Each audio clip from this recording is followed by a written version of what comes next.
Hello, I'm Isaac Hayes III, founder and CEO of Fanbase, and I'm here with a very important message. We are at a turning point in the Black community where we must have equity in the apps we use that scale to billions of dollars. But this time, we own the infrastructure, we own the culture, and we shape the future. And Fanbase is the future. Fanbase combines the free functionality of Instagram, TikTok, and YouTube into an all-in-one platform built for the evolution of social media and monetization. With over 1.4 million users, that's real proof that we are shifting the conversation of tech ownership and equity for creators. So right now, I want you to go to startengine.com/fanbase and invest today. The minimum to invest is $399. That gets you 60 shares of stock in Fanbase at $665 a share. This marks a turning point in Black ownership of social media. If we don't take this opportunity to own social media right now, we will always be customers to our own creations. And that can't go on. So once again, go to startengine.com/fanbase and invest today. We must own the platforms where our voices live, our stories matter, and where our culture drives the world. Thank you.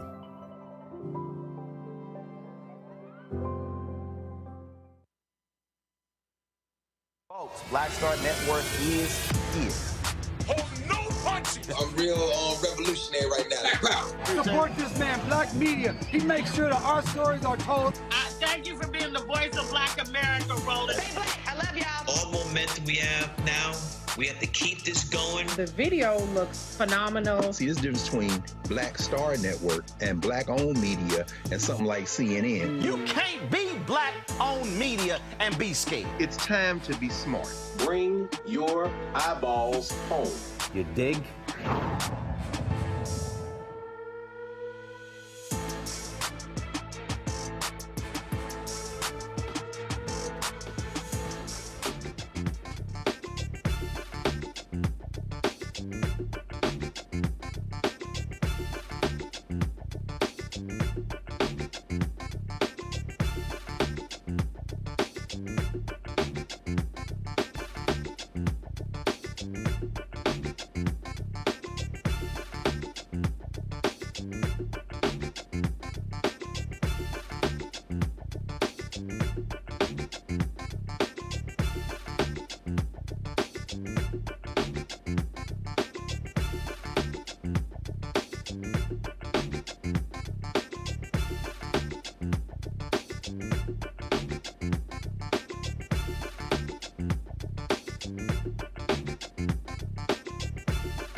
Today is Monday, October 6, 2025, coming up on Roland Martin Unfiltered, streaming live on the Black Star Network. We are on day 6 of the government shutdown, and the Senate will hold its 5th vote on the spending bill aimed at reopening the government. House Democratic Leader Hakeem Jeffries challenging Speaker Mike Johnson to a primetime debate. We'll tell you how Johnson responded. A federal judge has decided not to block Trump's order to deploy National Guard troops to the state, rejecting a lawsuit from the state of Illinois and the city of Chicago against this order. In the Trump-Georgia election interference case, if a new prosecutor is not appointed soon, the judge has indicated that he will dismiss the case entirely. The president of Georgia's NAACP will join us to discuss. Voters in New Orleans head to the polls on Saturday to elect Their next mayor will talk with one of the candidates. Plus, the Gathering for Justice celebrates 20 years of standing for justice, community, and real impact. We'll discuss their upcoming gala with the organization's president and CEO. Folks, it is time to bring the funk on Roland Martin Unfiltered on the Black Star Network. Let's go. He's got it. Whatever the biz, he's on it. Whatever it is, he's got the scoop, the fact, the find. And when it breaks, he's right on time and it's rolling. Best believe he's knowing. Putting it down from sports to news to politics. With entertainment just for kicks, he's rolling. It's on go, roll, roll, y'all. It's Roland Martin, yeah. Rolling with Roland now. He's funky, he's fresh, he's real, the best, you know he's Roland Martin now.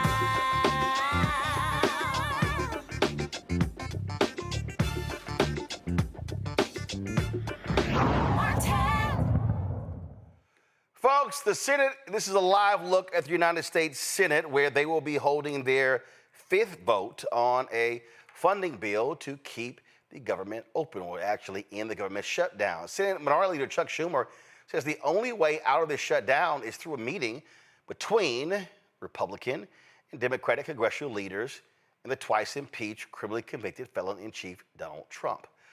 Earlier today, Democratic House Leader Hakeem Jeffries sent a letter to House Speaker Mike Johnson challenging him to a primetime debate over the shutdown. Dear Johnson, dear Speaker Johnson, I'd like to challenge you to a debate on the floor of the House of Representatives any day this week in prime time, broadcast live to the American people. Democrats have been clear and consistent in our position. The country needs immediate bipartisan negotiations between the White House and congressional leadership in order to reach an enlightened spending agreement that reopens the government, improves the lives of hardworking American taxpayers, and addresses the Republican health care crisis.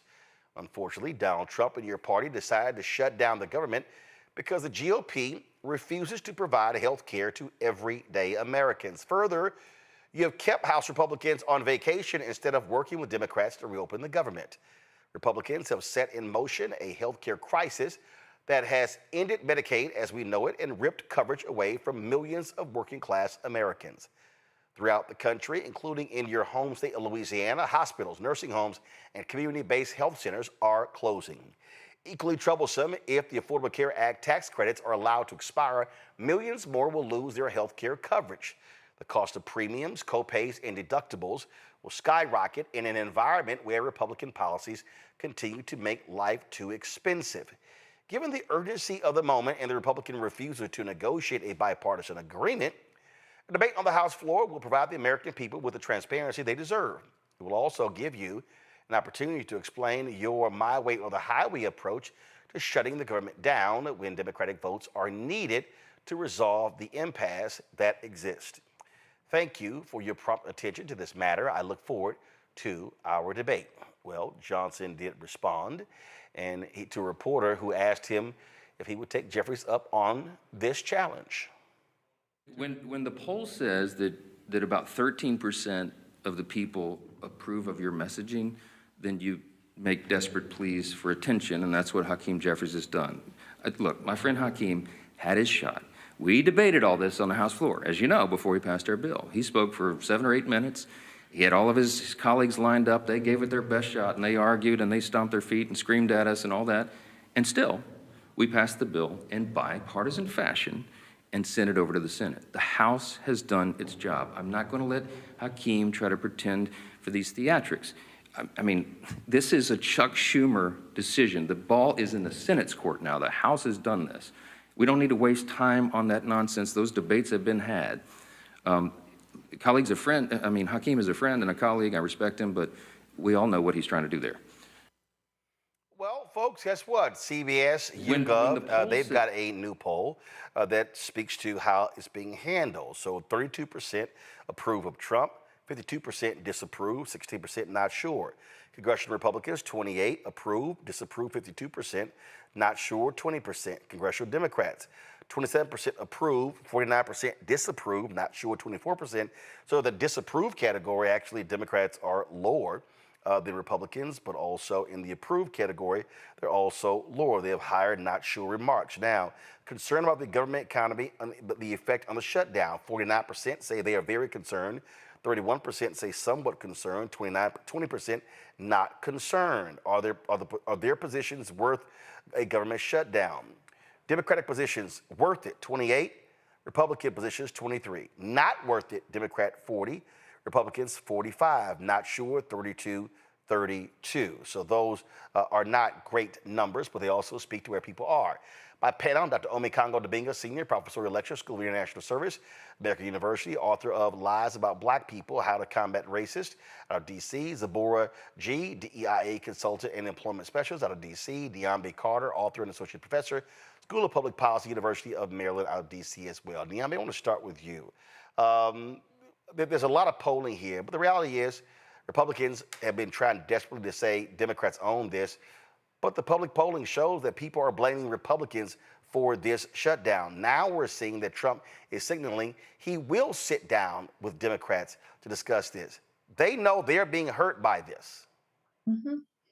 Oh, absolutely. And I think the things that they're going after, like the Affordable Care Act, are quite popular, more popular than any of them are, quite frankly, in their job. So, look, I think this is going to be one of those cases where we won't quite know where the public is going to go on this. We're in the second week, but if this is like 2018, where you have a 35-day shutdown, I think we will see some very different numbers. I think right now people haven't quite felt the pinch, but we know that recipients of SNAP and WIC are going to feel that pinch very soon.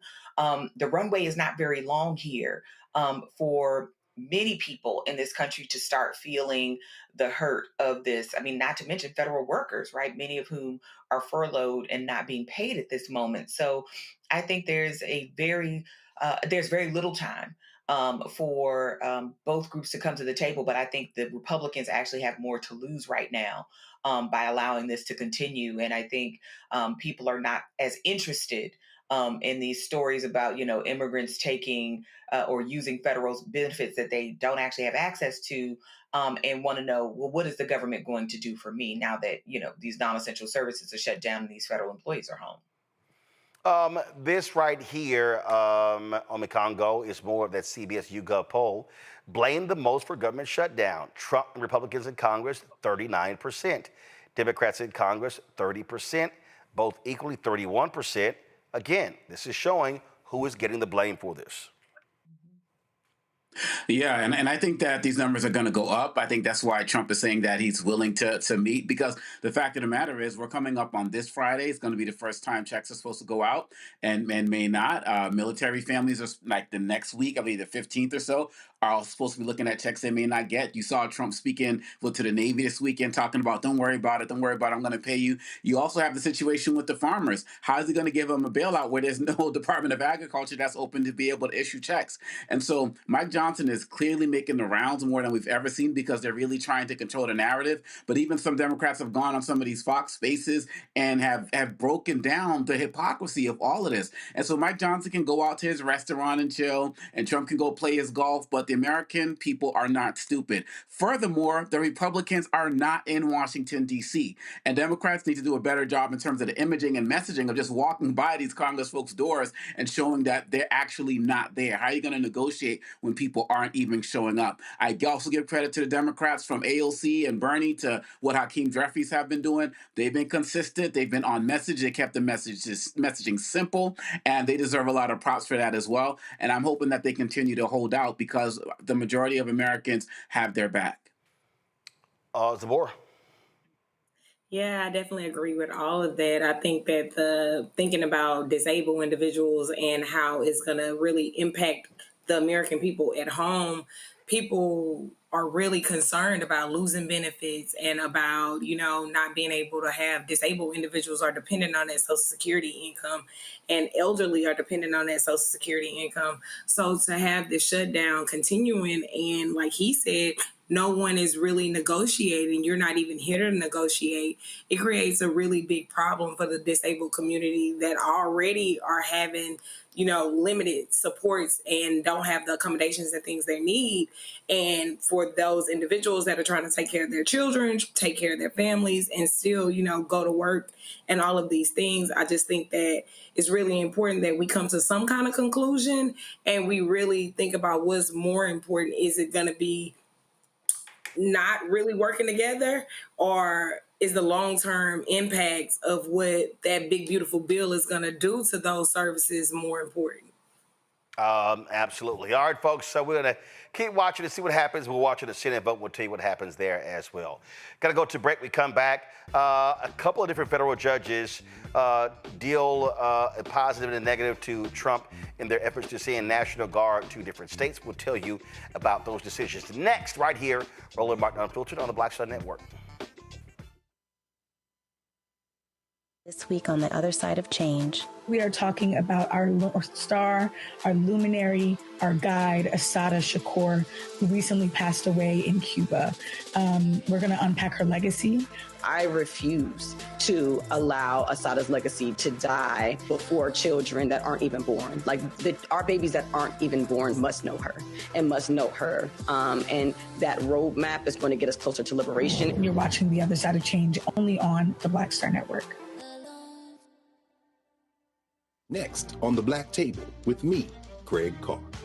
A reminder that there is always more to a story than meets the eye. From book bannings, growing censorship in our classrooms, and the loss of basic human rights, the actual motivations behind those actions and others paint an even more troubling picture than most of us realize. What we need to do is bring this issue front and center to the table, because the alternative is that we'll just go down slow, which is no way to go down. Master historian and educator Dr. Gerald Horn joins us again, and we take a deep dive into the truths behind the headlines of the day and how we might be able to turn the tide.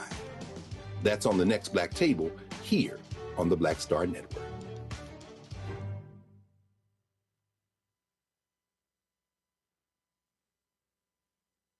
I got it. Come to me. Melanie Campbell, on Black Civic Participation and Black Women's Roundtable. And we are watching Roland Martin Unfiltered all day, every day, 24/7. Spread the word.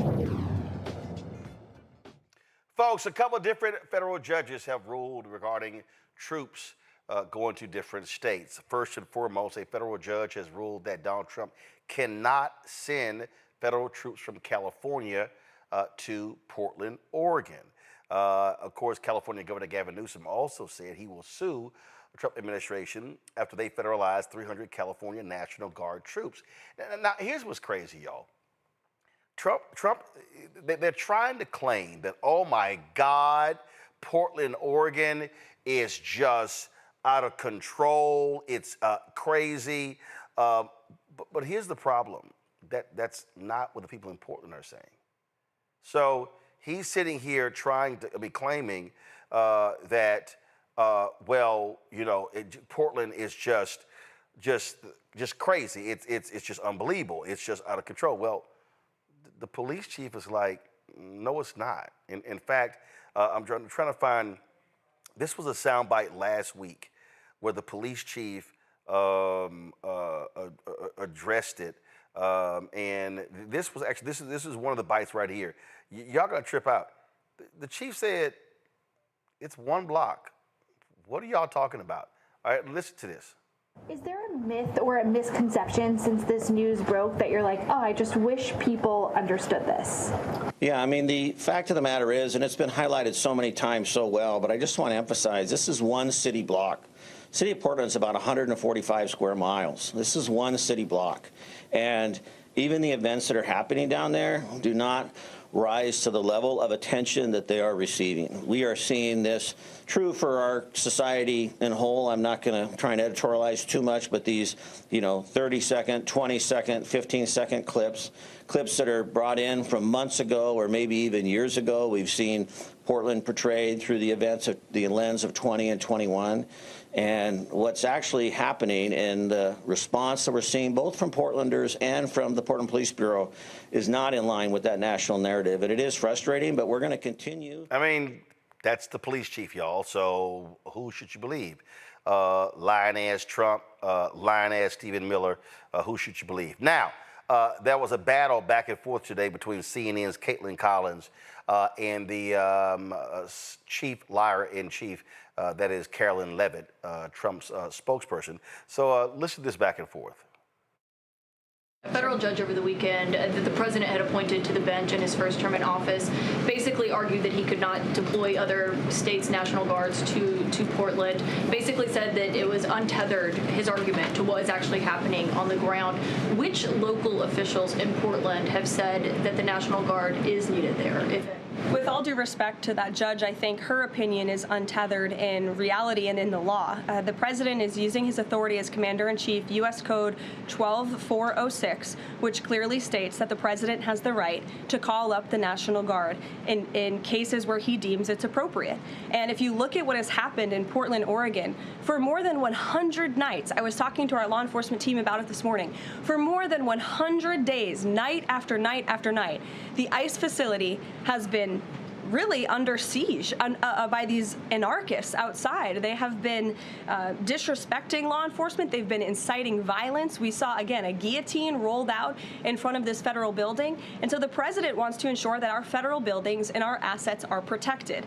And that's exactly what he's trying to do. And ultimately, in the case in Los Angeles, that judge ruled, in the Ninth Circuit, that panel of judges ruled that those troops could remain and that the president was well within his authority to do so. So we are appealing that decision. As you know, we expect a hearing on it pretty quickly, and we're very confident in the president's legal authority to do this, and we're very confident we will win on the merits of the law. But no local officials that you can point to that have said we need the National Guard? Because I spoke to the police chief of Portland last week. He said that the president's claims just don't match up with what's happening on the ground. I would encourage you as a reporter to go on the ground and to take a look at it for yourself, because there's been many members of the press, not press in this room, but independent journalists, some of whom we'll be inviting to the White House very soon to share their stories, because they have been in the middle of these riots and they have witnessed the anarchy that is taking place night after night. It's on video. You should play it on your show. You have a great opportunity on primetime on CNN to show your audience. Yeah, but you're probably talking to partisan Democrat officials who are opposed to everything this president does.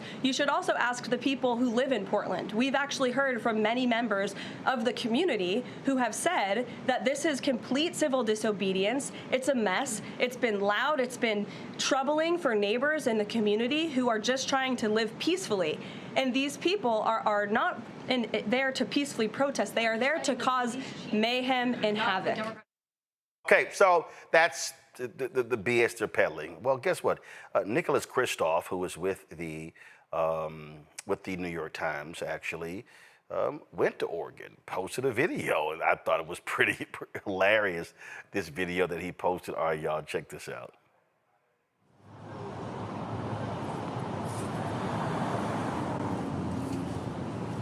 Be careful. Portland is on fire. Our president says so. You can hear the artillery booming, the rival gangs fighting, the clouds of tear gas all around us. Be careful. But actually, this isn't a war zone, whatever Trump says. This is perfectly peaceful. So, during the ceasefire, I'm going to attend an Oregon Historical Society dinner.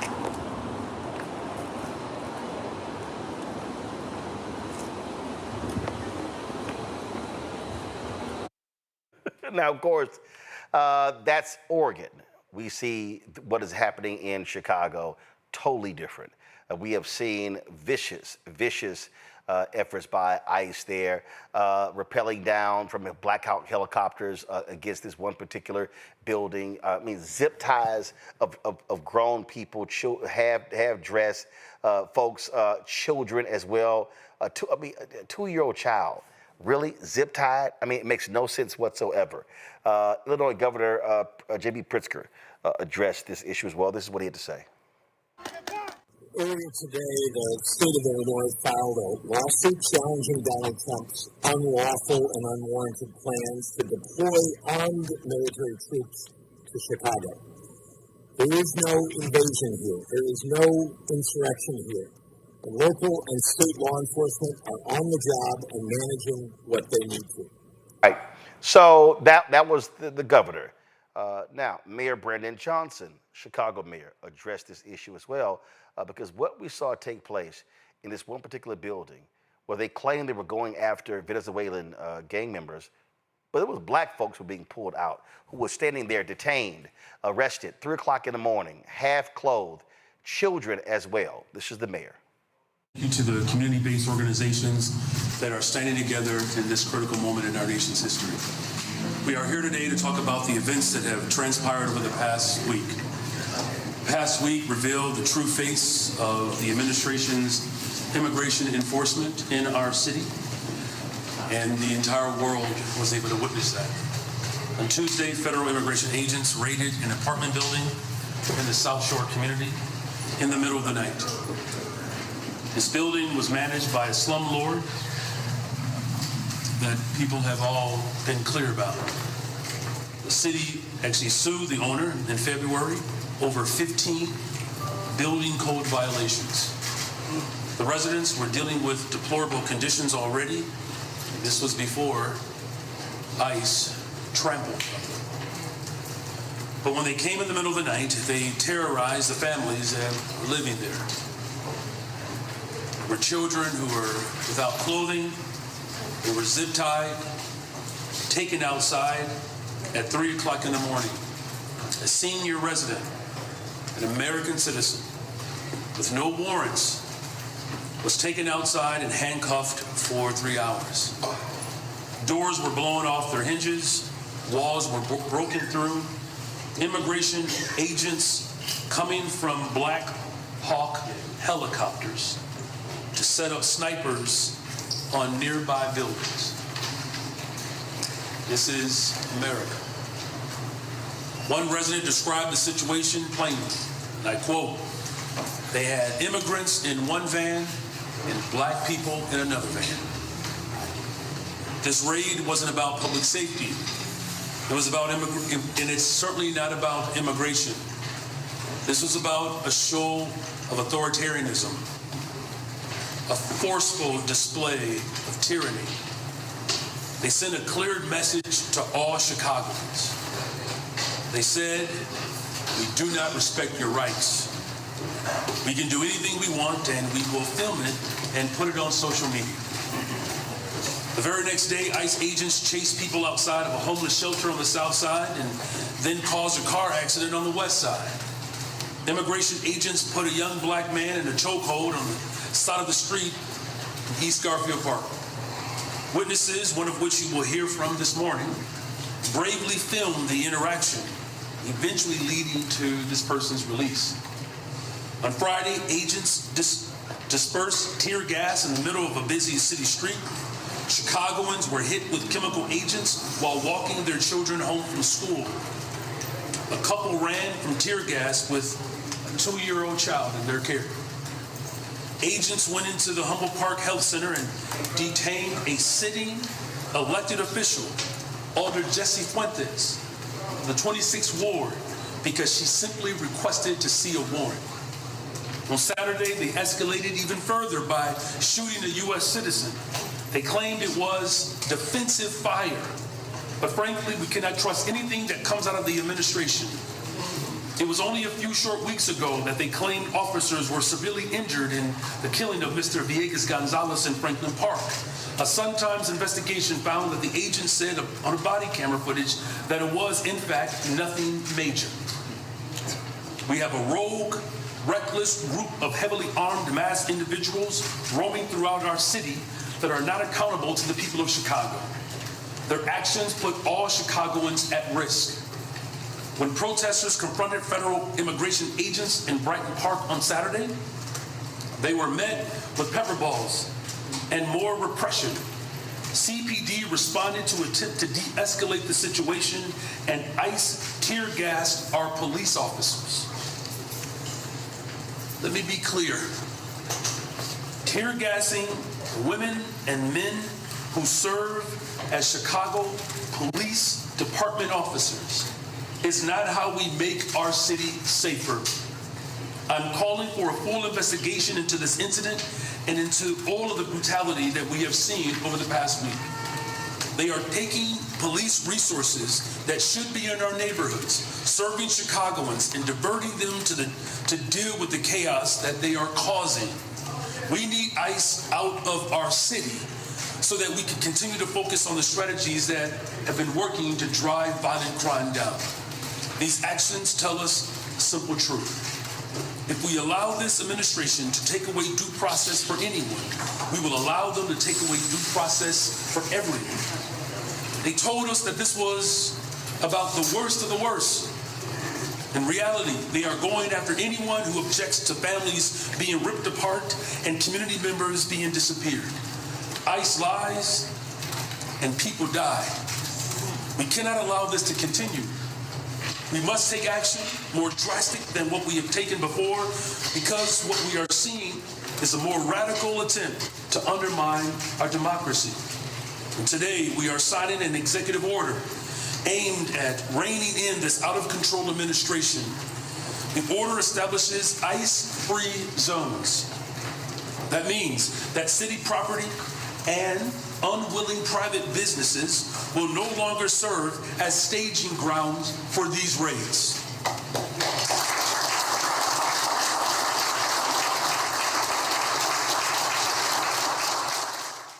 Folks, it has been absolutely crazy, and now we have this here. CBS did a story talking about how these ICE agents are tying up local police by calling 911 for bogus calls. Check this out. You are watching as Broadview police respond to a 911 call, claiming someone was tampering with a gate at the ICE detention facility there.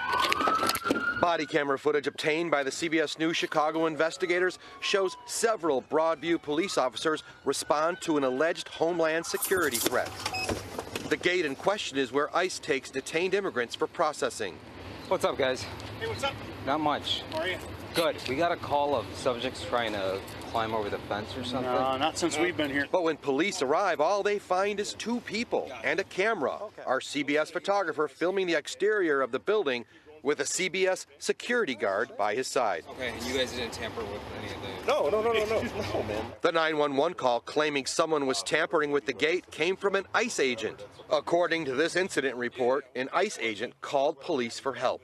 But he can't go and try to force his way into that door. Okay, so the guy in the He just says No, that the he guy was just recording. the camera. Do you believe that that was a false call?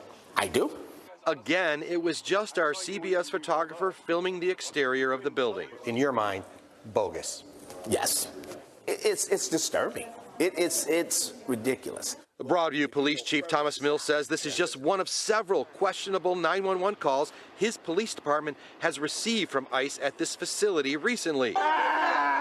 This same detention center has become the site of at least 3 other incidents involving federal agents who are accused of hitting people with cars, shooting projectiles, and using chemical agents on journalists, including a CBS reporter.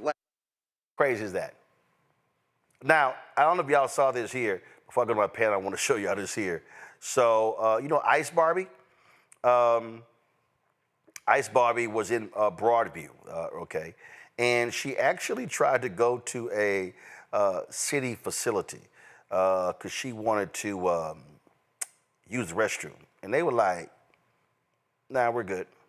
And so, you know, so she was whining, complaining on the right-wing show, Benny Johnson, you know, the dude who got all that money from Russia. So, y'all, check this out.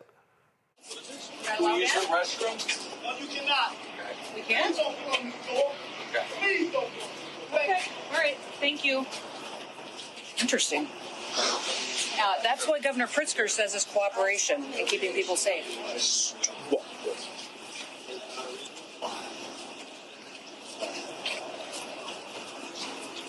So why wouldn't they let you in? What's been going on here? What's been going on here, Secretary? We were coming to go out and do some operations to pick up some guys with criminal convictions on them, and the city police wouldn't even let us use a restroom.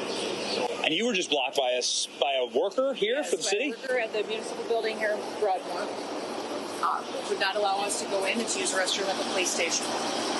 So as much as these local leaders and governors talk about cooperating and having the backs of our law enforcement officers, this is what we have to put up with every single day. And all we're doing is getting criminals as terrorists and cartels and gang members off the streets to make families safer here. It's ridiculous.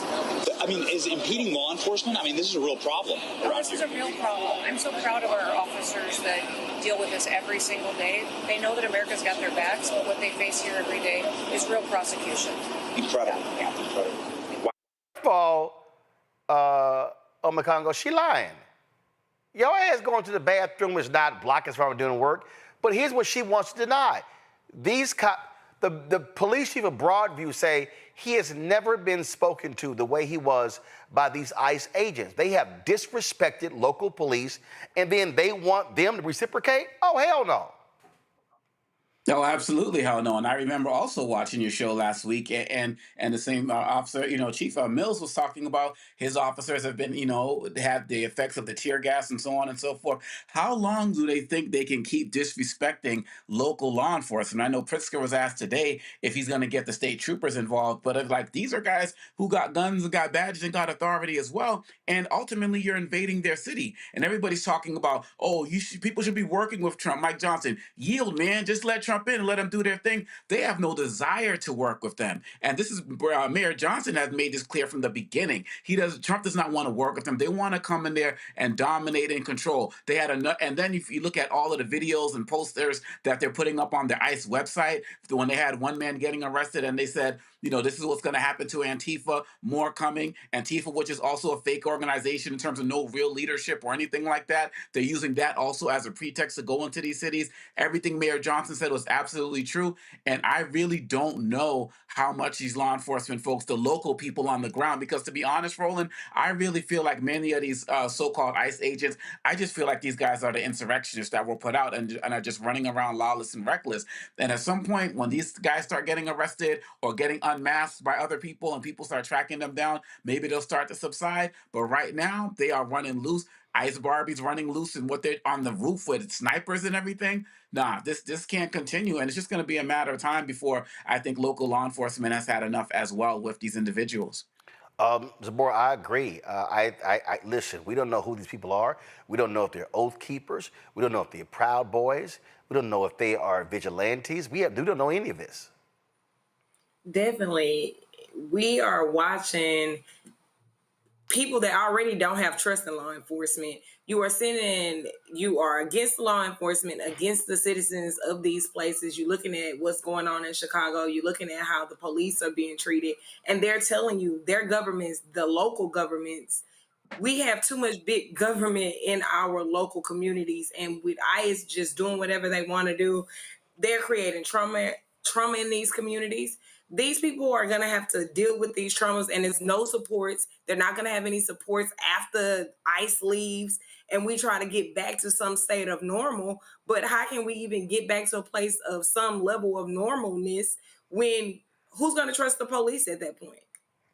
So it's really unfortunate that people that are putting their life on the lines for our communities are having the same problems that the people in the communities are having, and it's creating trauma for everybody. And there are no supports to be able to heal that trauma for these communities. So it just reminds you of everything that has happened in some of our apartheids in Germany and Hitler and all of these historic events. And how do we move forward from this? I think it's just going to be very difficult for us to even heal this trauma that they are causing. They're acting like thugs. That's who they are, Niambi. And so I'm with them. I wouldn't give them any cooperation either. And I think this is where we're starting to go. I mean, I think, they say politics creates strange bedfellows. I mean, this is the same government that released January 6th rioters who attacked police officers and who attacked federal law enforcement in federal buildings. And this is the same person who is now telling local law enforcement that they should cooperate when most of the time local law enforcement don't know who these people are. They've not had any communication, and these people are endangering their lives. I mean, I think this whole situation of just sort of escalation is making life more difficult in some of the ways that both my co-panelists have talked about. But when we think about the job of law enforcement, which is already difficult, you're talking about a group that does not have a lot of trust in our very same communities. And now they're in a position where they are being demeaned, where they are being treated poorly. They are being, having their professionalism attacked publicly and on a national stage. I mean, I think you will see local law enforcement divest. And even when you think about these detainers, that ICE needs local law enforcement to enforce, meaning that local law enforcement may have to hold some of these people in their facilities. They are not compensated for that. They are going to risk, having their local facilities at capacity. All of this on behalf of the federal government, and you expect a friendly assist. I don't think that's going to be forthcoming. And this government somehow just does not seem to get that message. They keep making enemies out of everyone.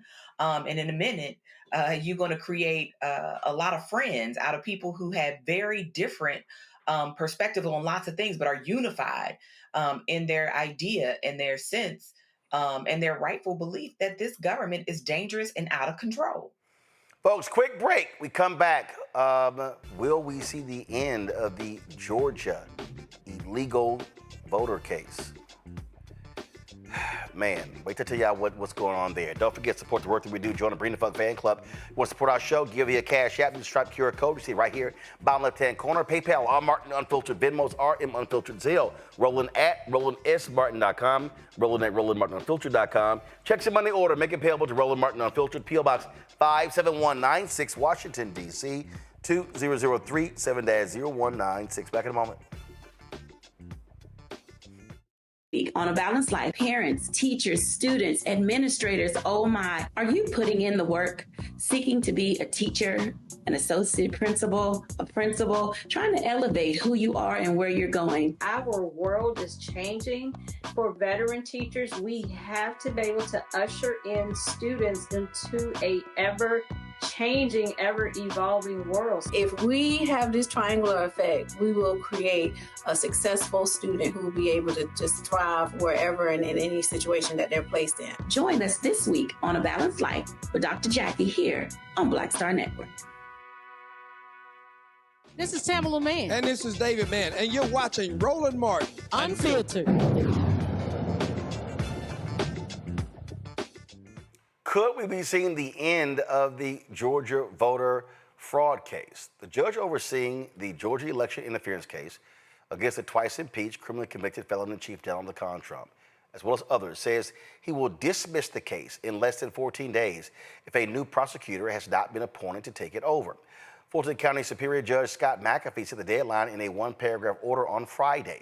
It is the responsibility of the Prosecuting Attorneys Council of Georgia to appoint a new prosecutor for the case following the disqualification of Fulton County DA Fannie Willis from continuing the prosecution. Georgia's NAACP State President Gerald Griggs joins us right now. Now, Gerald, here's the deal. Okay, who is this council? Who are they made up of? Are they Republicans? Are they Democrats? And what the hell is taking them so long?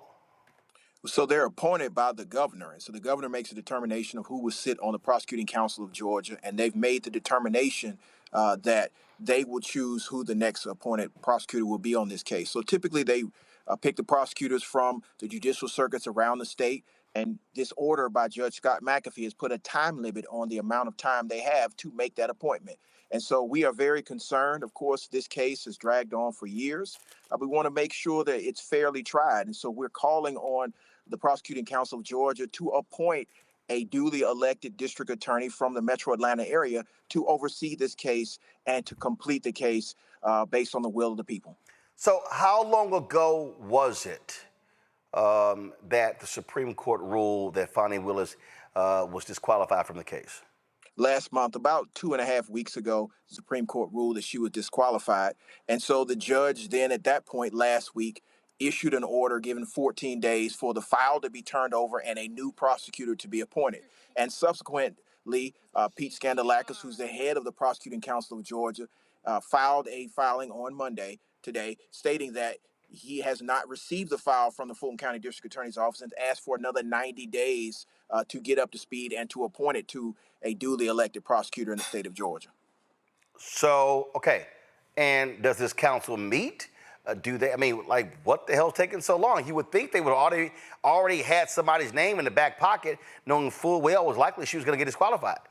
Well, that would be my hope. And typically they do have conflict conflict district attorneys that are willing to take this case. But this is a very, very big case. And so I would have hoped they would have been prepared for this ruling one way or the other. But it appears that they were not ready to appoint someone. And the judge is trying to move this case down the field. So what we want people to understand is if the case is in fact dismissed, in the state of Georgia, you still have 6 months from the date of the dismissal to reactivate the prosecution. But we are concerned that the will of Fulton County residents, because again, the indictment was returned by Fulton County citizens who voted for an indictment, and the defense is entitled to due process and a fair opportunity for the case to be heard by citizens on a trial jury. So all we're asking for is the process to play its way out and not for a legal technicality to end this case.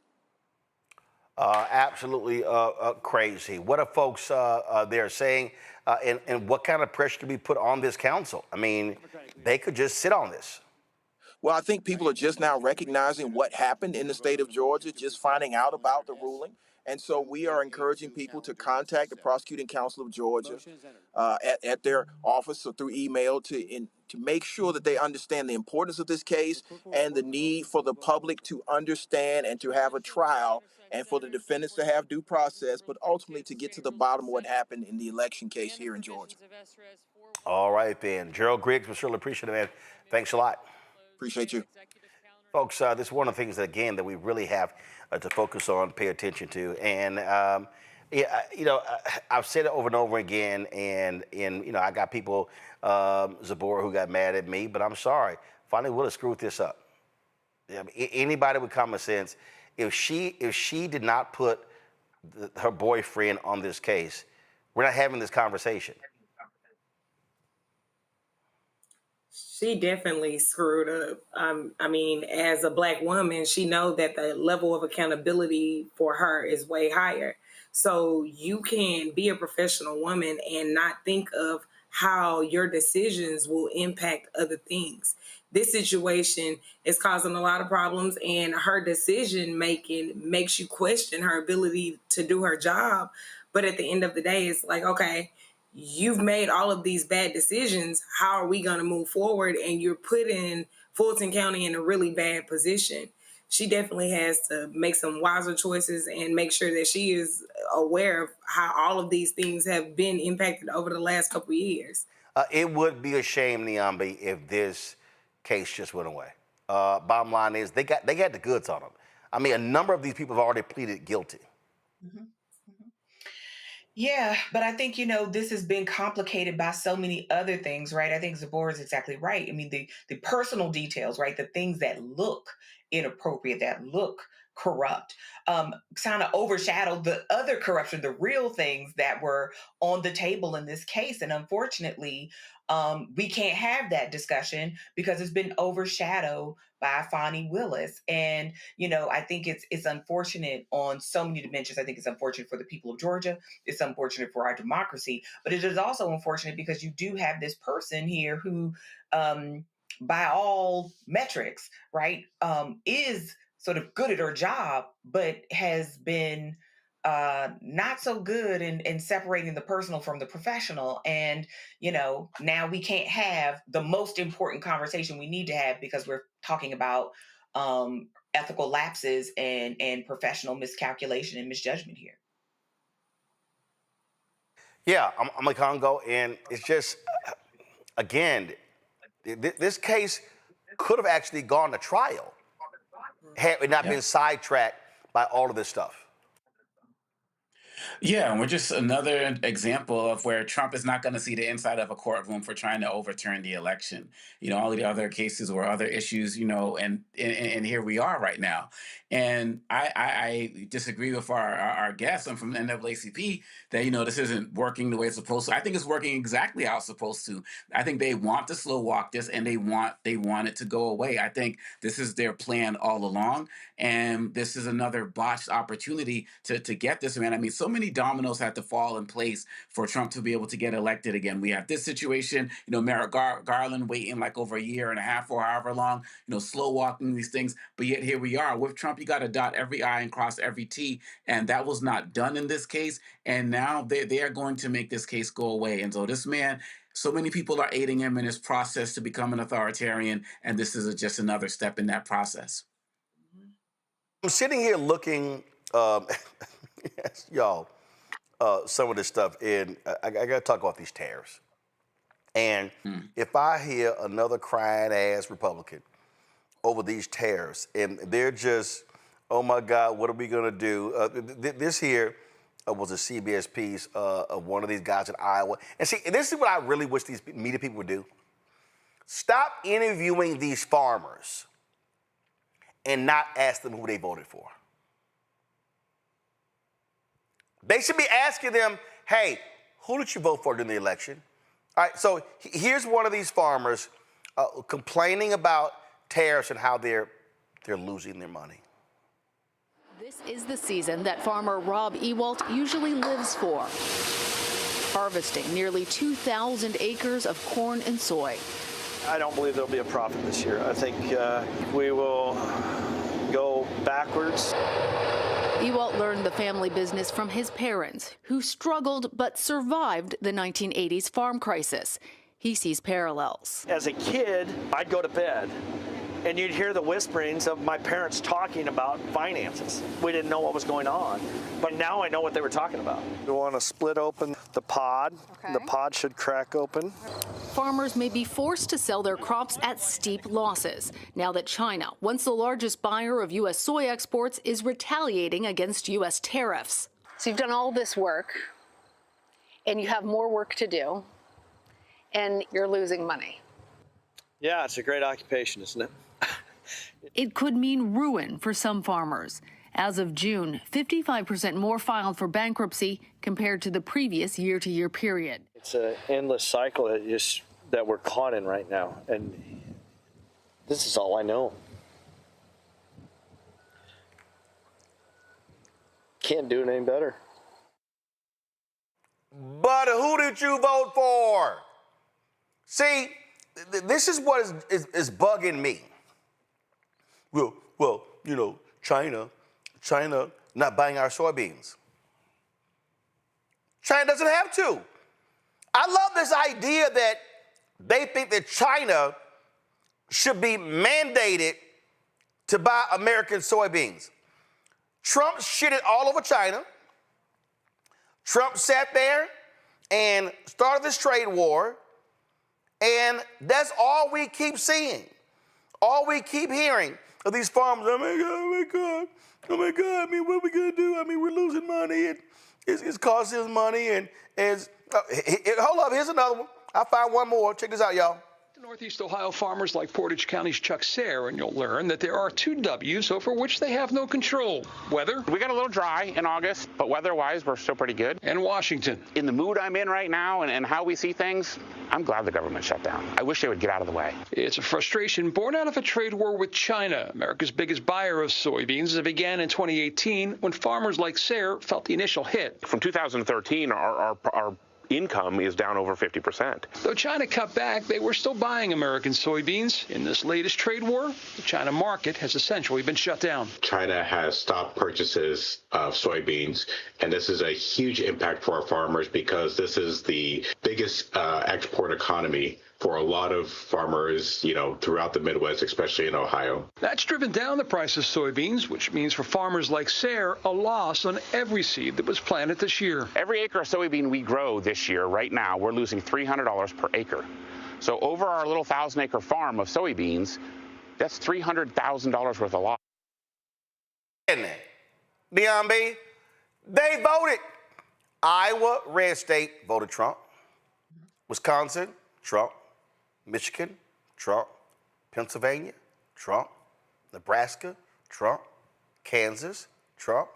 Missouri, Trump. I'm sorry. Y'all voted for this. See, I love this. And the crazy thing, Yami, he did this shit last time. They got screwed last time.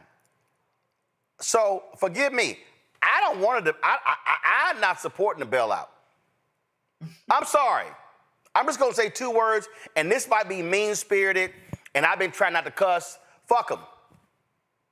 No, I'm sick of these people who voted for Trump, but then, oh, I didn't vote for that. Yes, you did.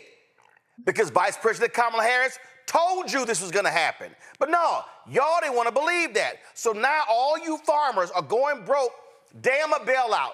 Hell, if they all go broke, ain't my problem.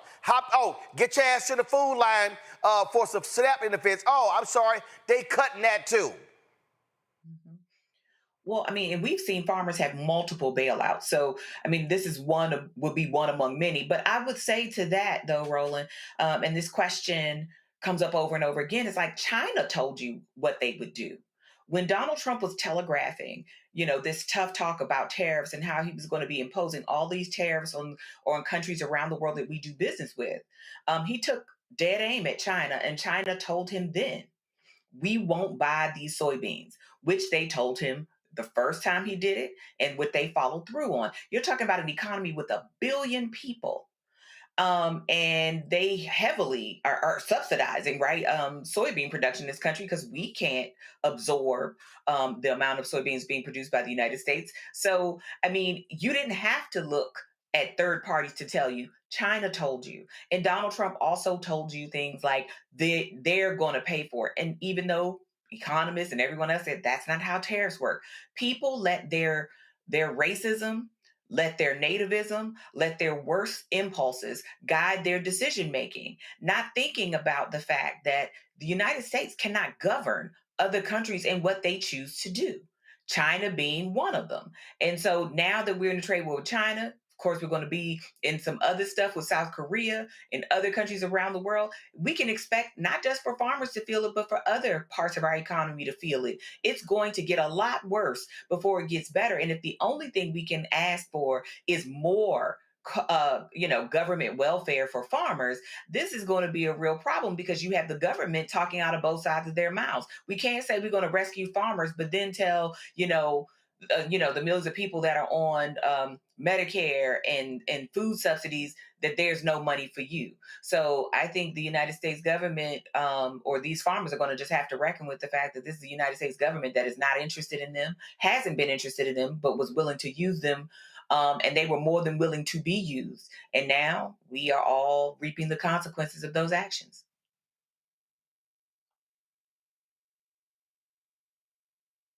I don't feel for any of them. Look, I love this here. 1/3 of Arkansas farmers are projected to go bankrupt by next year due to Trump's tariffs. They're now begging him for more money to survive.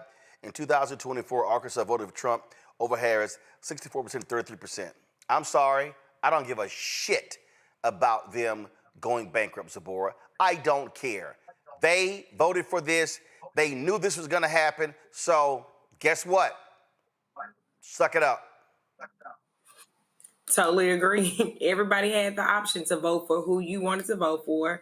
Kamala Harris said tariffs was reckless. No one wanted to adhere to her. They didn't listen. They decided to vote the way they wanted to vote, and these are the unintended consequences of what they voted for. You don't win a trade war when the other side can learn to live without you. They are just finding ways to circumvent going to America, and if our farmers lose out when this is what they voted for, too bad. You should have listened to the economists. You should have listened to all of those warning signs and looked at his track record of what happened to you the last time he was in office. So at the end of the day, you knew what was going to happen and you didn't believe what was going to happen, or your hatred and your racism and all of the things that you care about more trumped what your future will look like on your farm. So if you're losing a farm for all the years that you've had that farm, too bad.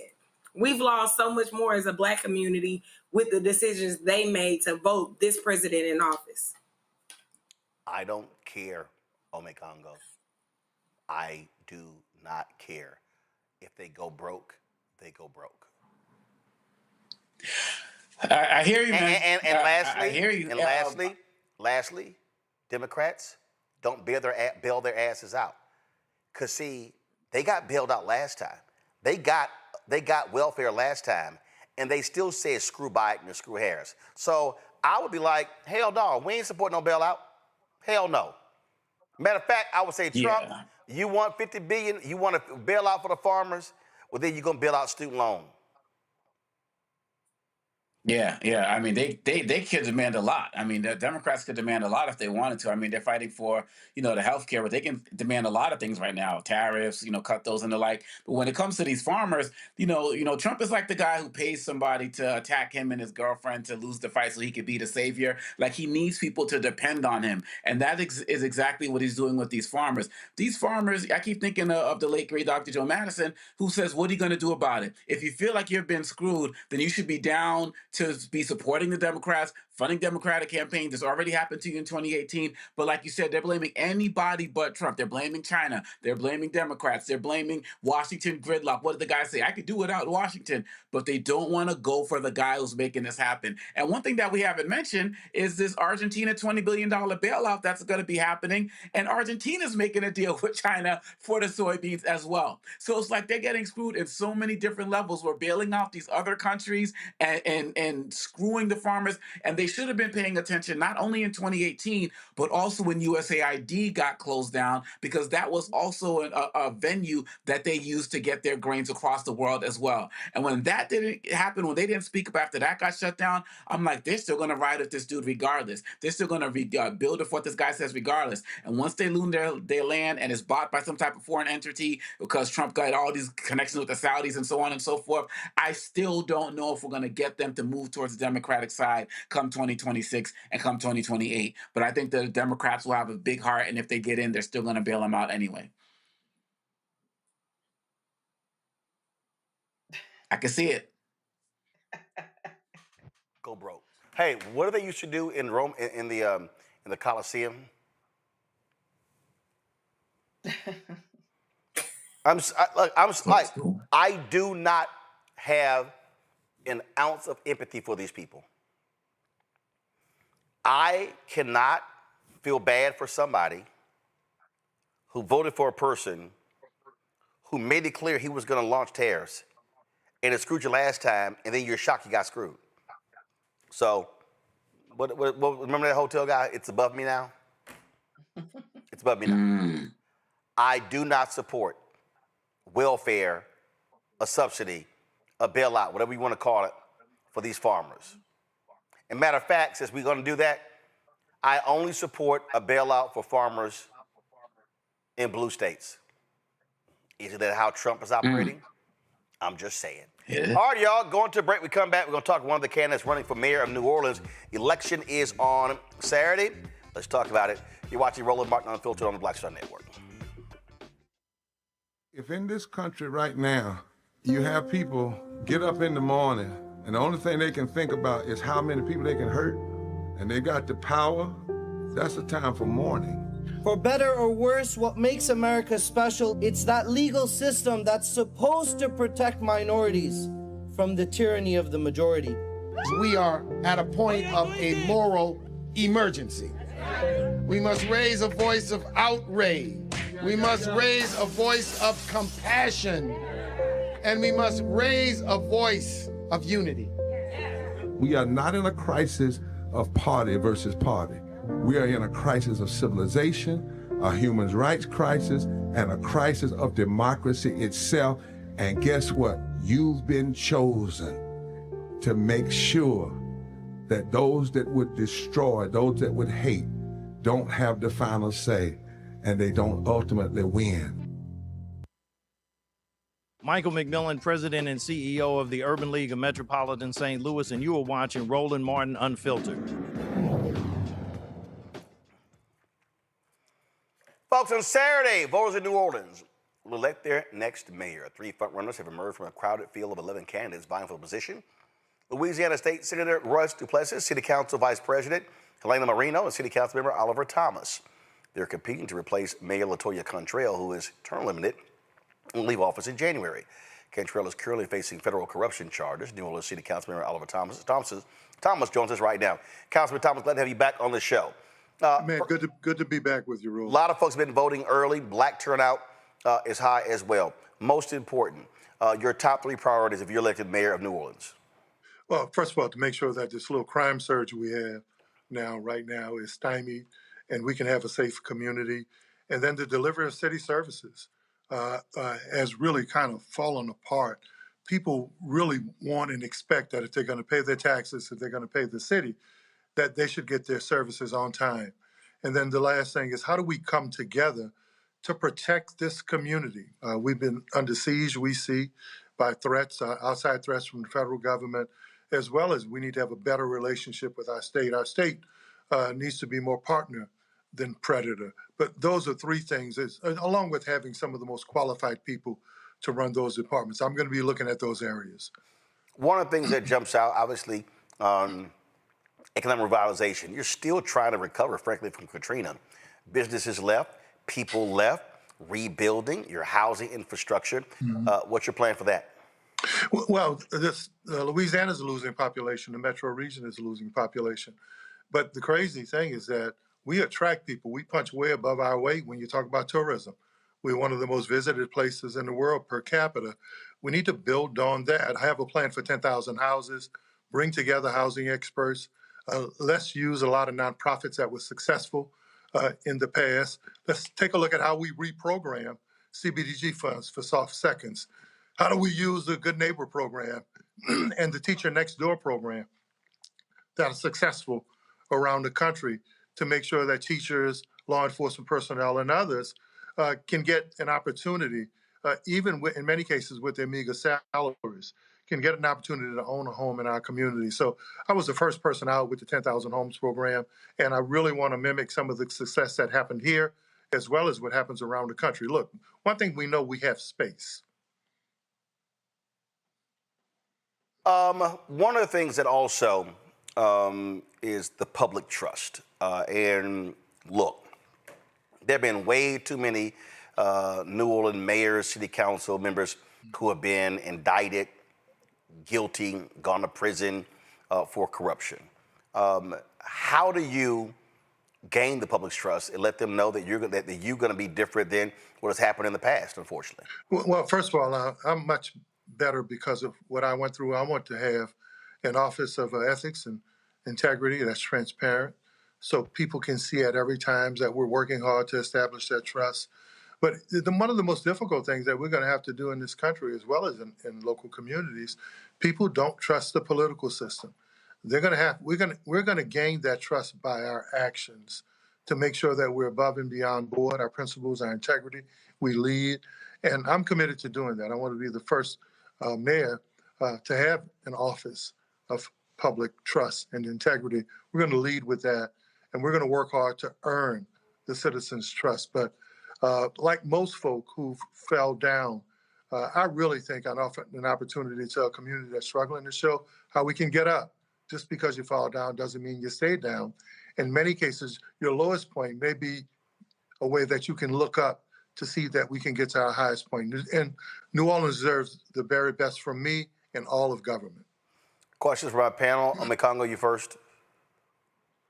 Yes, I'm very, very passionate about education. And one of the things I'm wondering is, even with Trump's targeted attacks and what they're doing across the country, they just have very blind policies that they are creating across all departments that are having real impact in local communities. Given what is happening with the Department of Education in this country, how do you support local education initiatives with everything that they are doing in terms of cuts and just getting rid of various programs from DEI and the like? Well, that's one of the things that I built my reputation on. I won the Jefferson Award for taking kids who were failing and putting them on the honor roll. I was a Meal of the Year by the social workers here in New Orleans for the mentoring and the work that I do.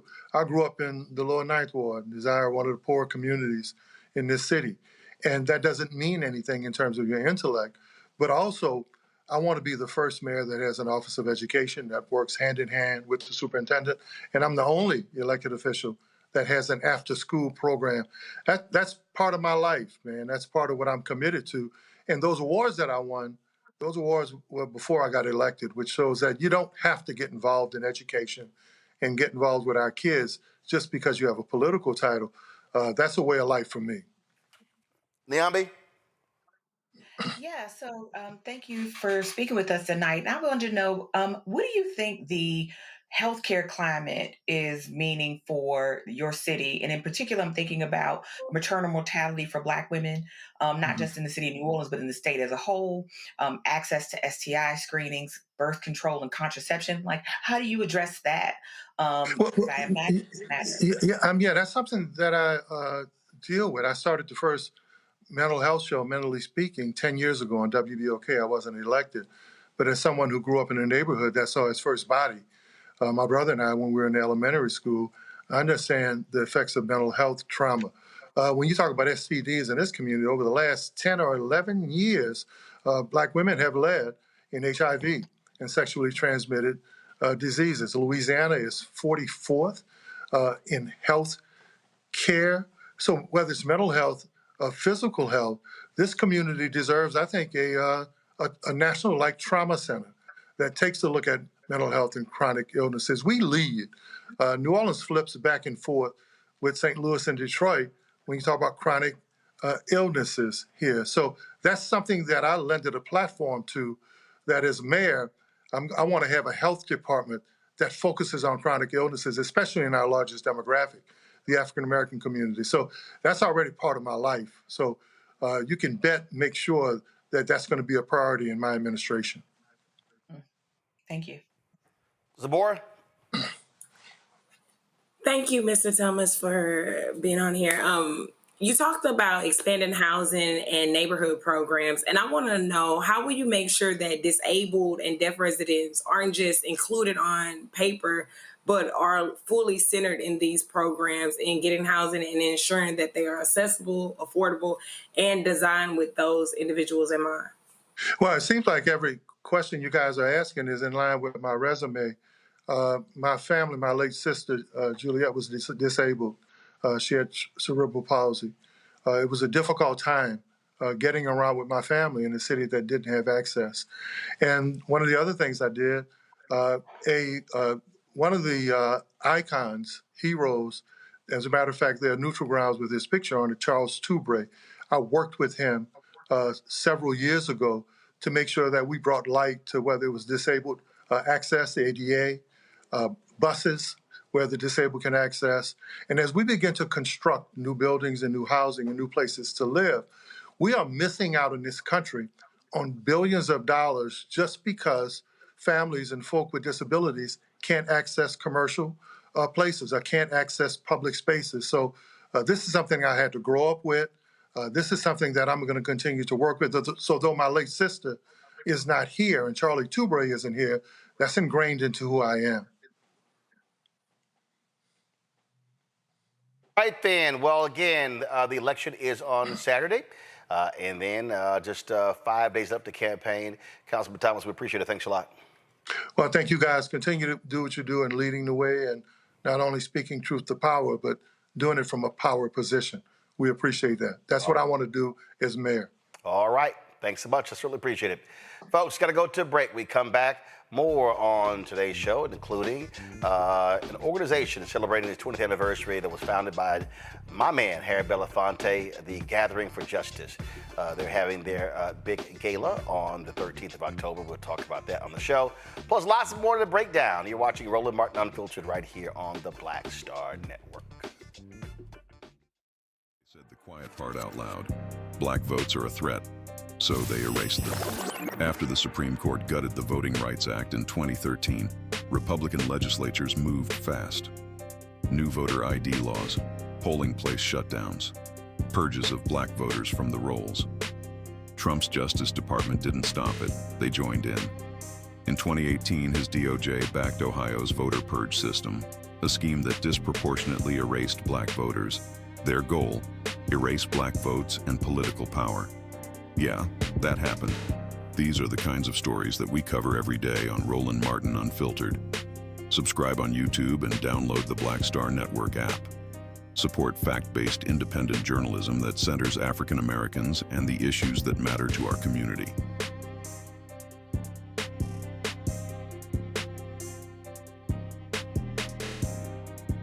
Hatred on the streets, a horrific scene, a white nationalist rally that descended into deadly violence. White people are losing their damn minds. As an angry pro-Trump mob storms the U.S. Capitol, we've seen shooting. We're about to see the rise of what I call white minority resistance. We have seen white folks in this country who simply cannot tolerate black folks voting. I think what we're seeing is the inevitable result of violent denial. This is part of American history. Every time that people of color have made progress, whether real or symbolic, there has been what Carol Anderson at Emory University calls white rage as a backlash. This is the rise of the Proud Boys and the Boogaloo Boys. America, there's going to be more of this. Here's all the Proud Boys, guys. This country is getting increasingly racist in its behaviors and its attitudes because of the fear of white people. The fear that they're taking our jobs, they're taking our resources, they're taking our women. This is white fear.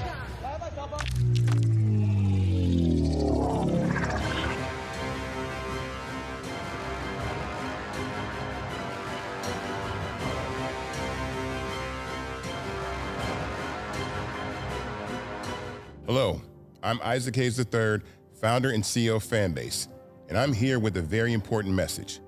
We are at a turning point in the black community where we must have equity in the apps we use that scale to billions of dollars. But this time, we own the infrastructure, we own the culture, and we shape the future. And Fanbase is the future. Fanbase combines the free functionality of Instagram, TikTok, and YouTube into an all-in-one platform built for the evolution of social media and monetization. With over 1.4 million users, that's real proof that we are shifting the conversation of tech ownership and equity for creators. So right now, I want you to go to startengine.com/fanbase and invest today. The minimum to invest is $399. That gets you 60 shares of stock in Fanbase at $665 a share. This marks a turning point in black ownership of social media. If we don't take this opportunity to own social media right now, we will always be customers to our own creations. And that can't go on. So once again, go to startengine.com/fanbase and invest today. We must own the platforms where our voices live, our stories matter, and where our culture drives the world. Thank you.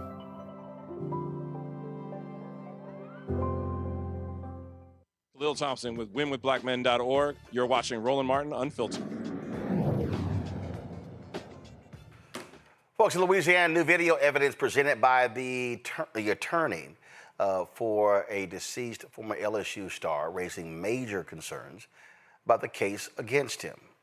Kyron Lacey tragically died by suicide earlier this year. This was after he was charged with a vehicular homicide. Now, this footage was taken December 2024. It was reviewed by attorney Matt Ory on Louisiana's HTV10, showing Lacey's car was far behind the deadly crash in LaFourche Parish and had not even been visible at the moment of impact. The crash killed 78-year-old Herman Hall. At the time, state police claim another driver swerved to avoid Lacey, sparking the collision and leading to charges of negligent homicide in the hit and run. Well, shocking details have also surfaced. Police officers were caught on body cam footage coaching a key witness to implicate Lacey. Watch this. Look, don't worry about filling any of this top information, like your name, your address. Don't worry about any of that. Just right here, if you could, I'll just have you write exactly what you saw. Just make sure to include, where you were. I don't even know what the name of that highway. It's Highway 20. Highway 20. That you just. All right, me and my wife gonna figure out right quick. Okay, just make sure you add in there that you had to slam on your brakes and the brakes, you had to slam on the brakes to avoid that charger and the brakes locked up to avoid that charger. That's. I ain't skid mark or nothing. I wasn't even gone, man. That lady in the back of me, she didn't saw what's happening. That's how she called that wreck. She was running in the back of me. She pulled on the other side, and that's not in it. So, but the charger was coming right at you, correct? And that's why you had to slam on your brake, the head on with you. So yeah, just make sure you include that, and that's very important because we're trying to locate this charger right now. So look, don't worry about filling any of this stuff. The officers reportedly turned off their body cams before a statement was written by an unnamed individual. Now the Louisiana Democratic Party is demanding an independent investigation, blasting what it calls wrongful accusations and pushing for the Lacey Law, a bill aimed at stopping false reporting and holding law enforcement accountable. Now, in October 4th statement, state police said findings during the investigation showed that Lacey's reckless driving led to the crash. Quote, no one disputes that he was behind the crash scene. But Attorney General Liz Murrill released this statement today. I have been in touch with Louisiana State Police about independently reviewing all the witness statements and evidence in this case. That's what's going on here. And so the civil rights group Purpose for the People, they're calling for a full criminal and federal investigation into the officers. They have a peaceful protest planned later this month. It's going to take place on Saturday, October 25th from noon to 2 p.m. at Martin Luther King Park, 900 Ledette Drive. That's 900 Ledette Drive. Let's go to our panel here. This right here is obviously extremely troubling on Congo. I mean, this was a young man who was projected to be first round, second round pick in the NFL draft. He took his life because so many people assumed that he was guilty, that he actually did this. Now his attorney is saying, no, he was not close to the scene.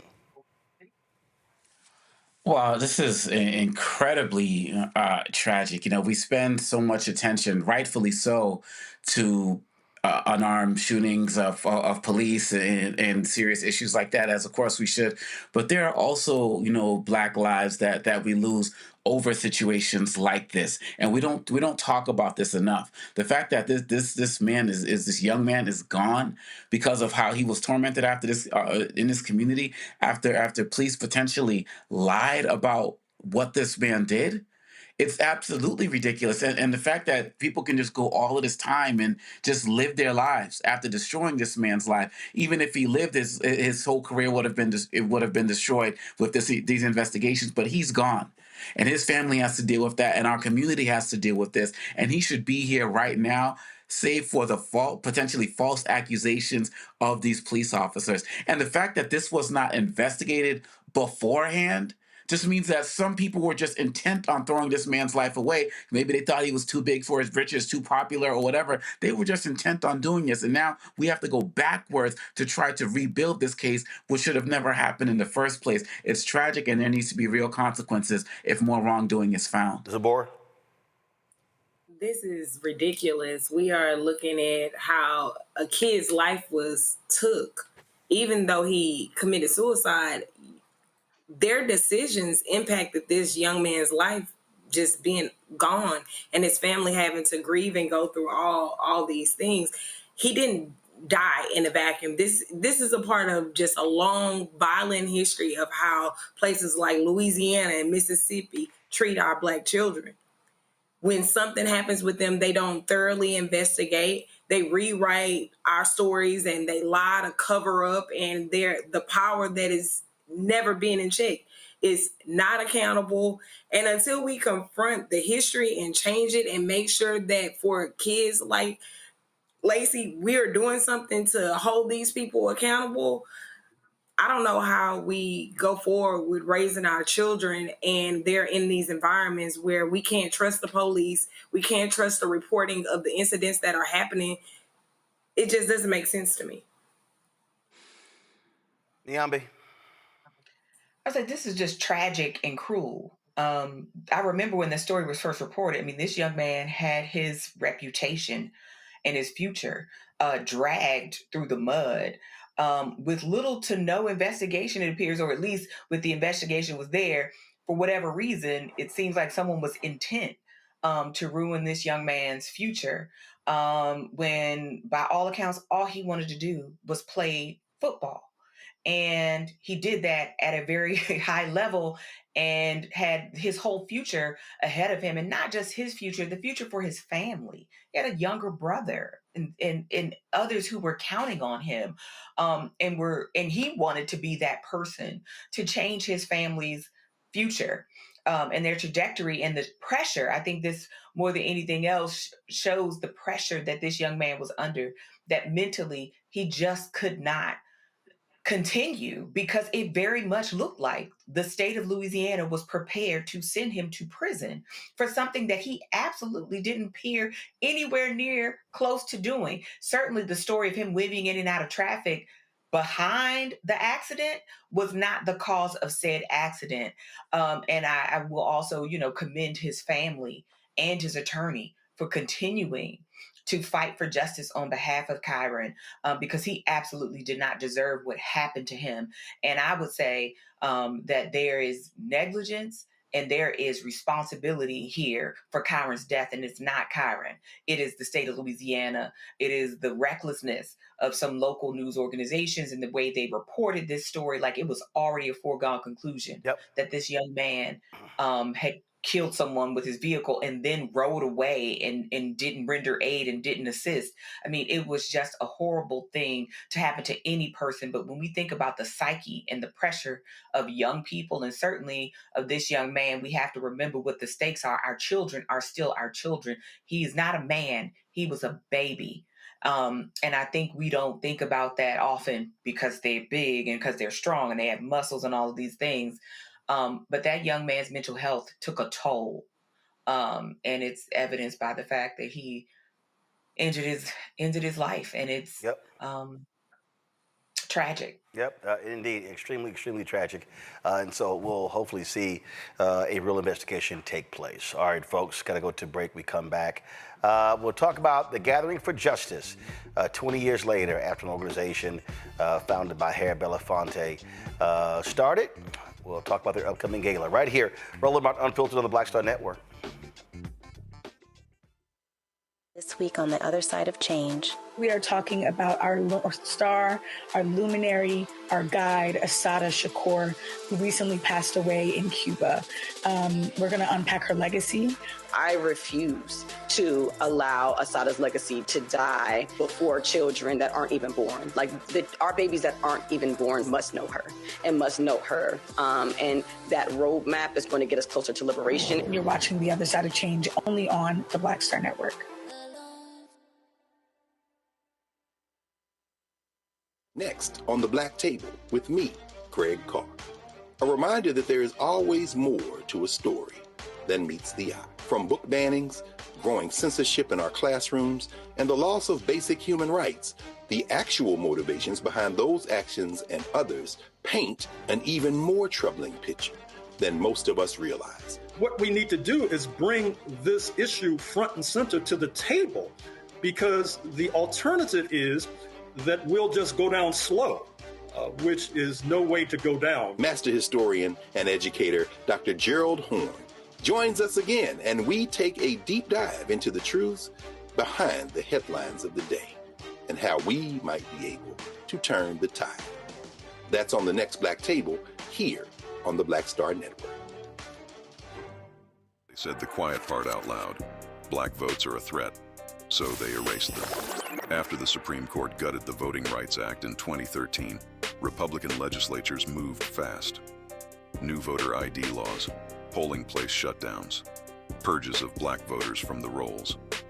Trump's Justice Department didn't stop it, they joined in. In 2018, his DOJ backed Ohio's voter purge system, a scheme that disproportionately erased black voters. Their goal, erase black votes and political power. Yeah, that happened. These are the kinds of stories that we cover every day on Roland Martin Unfiltered. Subscribe on YouTube and download the Black Star Network app. Support fact-based independent journalism that centers African Americans and the issues that matter to our community.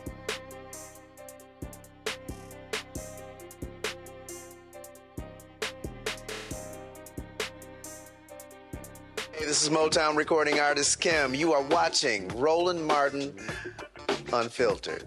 That boy, he always unfiltered though. I ain't never known him to be filtered. Is there another way to experience Roland Martin than to be unfiltered? Of course he's unfiltered. Would you expect anything less? Watch what happens next.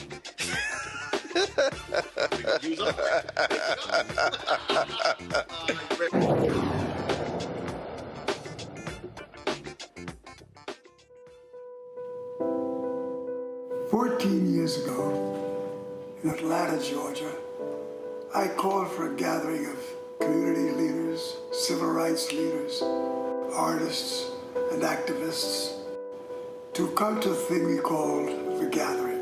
And at that gathering, we discussed the state of the union, the state of America, the state of the black condition.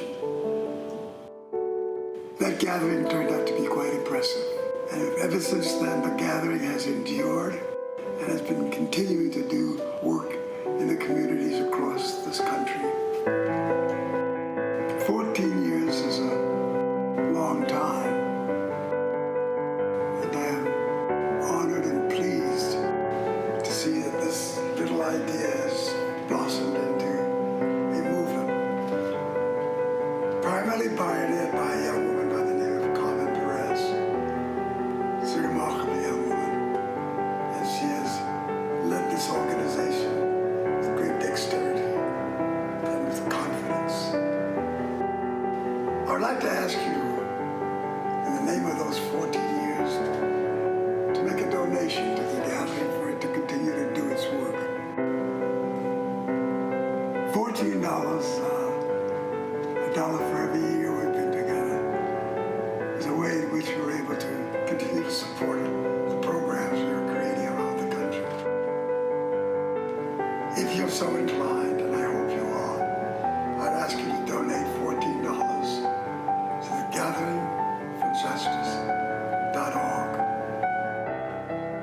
Thank you for listening, and thank you for contributing. Folks, that was 6 years ago. That, of course, was Harry Belafonte for the 14th anniversary of the Gathering for Justice. And October 13th, they're going to be in New York City celebrating their 20th anniversary. A number of people will be gathering there to talk about the work that they've done, the efforts they have been involved in, and how far they've come in these 20 years. One of the folks who's been there from the beginning is my next guest. She, of course, met Harry Belafonte, an opportunity to work with him. Carmen Perez Jordan, she's the president and CEO of the Gathering for Justice. Carmen, glad to have you here. This was, I mean, the thing that a lot of people don't realize, just the number of entities, whether we're talking about the Gathering for Justice, whether we're talking about Sankofa, up until his final breath, Mr. B was forever engaged in social justice, and he understood the need for, frankly, the next generation to be tapped, as opposed to the elders or the old heads continuing to lead efforts. Absolutely. Well, thank you so much, Roland, for always giving us a platform at the Gathering for Justice and Justice League NYC. You're absolutely right. The gathering began as Mr. B's call to conscience. And for 2 decades, we've answered that call, organizing across race, generations, and geography to end child incarceration, state-sanctioned violence, and gender justice. This milestone for us is really a reflection on what justice looks like in America today and how we continue to build the world that our children deserve. And so 20 years, I can't believe it. Definitely a milestone, but there's so much work to do still. And so I hope that folks are able to join us. We've trained thousands of young people in Kingian nonviolence and organizing, really continuing not just the legacy of Harry Belafonte, but also Dr. Martin Luther King Jr. We've built movements like the Women's March, Free Meek Mill, Moms for Melissa, I Am Meg, and changed laws and created spaces for healing as well as transformation. As you know, we founded Justice League NYC, and we became the engine for criminal justice reform, from closing Rikers to raising the age of criminal responsibility. So there's a lot to celebrate. There's also, I think, in these very dark times, a moment to come together and to also begin to think about what does a legacy look like continuing for the next 20 years. I'm going to go back to what he talked about, was that gathering in Atlanta. And while it was happening, it dawned on him that this is not the group. This is not the room that's going to fix the problem. In his documentary, he talked about that. It dawned on him that, frankly, it was too many older folks who were talking about what needed to happen, and he said, no, I need to be connecting with the younger generation. Absolutely. I think one of the beautiful things about Mr. B is that he was able to bring elders uh, together with young people to harness the energy of the young people. But we are still an intergenerational organization. I think about everyone who has been able to share their wisdom with so many of us. As you saw in the clips, Cornell West has come to talk to us. Mr. B spent hours and hours and hours with leaders from Ferguson, BLM, Justice League NYC, the Women's March. He really lent his time to many of us, the Dream Defenders. And so I think Mr. B had a very different vision for the world where he was able to access the wisdom of the elders to harness the energy of the youth and really drive something forward. And you're right, that day he was like, look, all these folks have their own platforms, they're engaged in their own organizations. What does it look like to really bring the next generation? And I believe it was a October convening where I was brought by my mentor Nane Alejandres from Barrios Unidos, and ever since then I've been dedicated to this work and the Gathering for Justice. For folks who don't know, what exactly does the Gathering for Justice do? So we train young people in organizing, Kingian nonviolence. We have what's called the Youth Organizers United. We also build movements. We are kind of like a movement incubator. It's where, you know, young people, we have our rapid response, which is Justice League. Those who are feeling very disengaged, feeling disempowered, they're able to come and really, you know, be part of something larger than themselves, as well as we change policies. Right now we're working to close down Rikers. We have policies in New York that we're fighting, and NQA. There's so many things that we do, from policy to organizing to stopping police violence, to stopping child incarceration. We work on various issues, as well as we work on a gender lens. As many people know, the 2017 Women's March was brought into the Gathering for Justice, where we were able to really create entry points for women to get involved. And it was the largest single day protest in the history of the world. When you look at what's happening right now, obviously there's a lot of people who frankly are fearful of going to the streets. They're fearful of being attacked by Donald Trump and his federal thugs as well. So how do you see right now the movement? Is it some say stalled, others say no, it's actually more quiet behind the scenes? How would you assess what's happening? Because obviously we're not seeing the same massive turnout and things along those lines that we have seen over the last several years. Yeah, I think Mr. B taught us that movement work is about more than protest. It's about building the beloved community that his good friend and confidant, Dr. King, dreamt of, right? And so a lot of us are organizing underground. Not everything is for the gram, not everything is for social media. There's a lot of work that happened outside of social media that we were doing. We do healing justice work. So not only are we teaching people how to organize, create demands, or to learn how to do civil disobedience, we're also providing healing work for folks that are really feeling the weight of what's happening in this moment, or for many, many years. I think a lot of folks have gone underground. They're strategizing, they're connecting with one another, especially because right now organizations and activists are being targeted. And so there's an opportunity to really be in solidarity with one another, to continue the work. I know there's a lot of initiatives being launched. There's binational work happening. There's cross solidarity work happening. And again, a lot of folks, if you're not connected, there's opportunities to be connected. You could go to our website, you could follow us on social media, and you can learn more about the efforts and get involved in the work that's happening. But I will say, it's, you know, we've been criminalized for going out and protesting. And so people are protecting themselves. People are doing and utilizing other tactics and strategies to be part of this work. Absolutely. You know, this is called something different because 10 years ago it was called the Justice Ball. Yeah, and you were the host. Yes, this is 20 years of impact. We are wanting to celebrate the 20 years, and we know that there's still more work that needs to happen. Coming together on October 13, reclaiming Indigenous People Day in New York is really important for us. It's going to be a night of storytelling, music, and solidarity, and a reminder of the power of community and what's possible when we come together. We're going to be honoring some extraordinary leaders and allies who embody justice in action.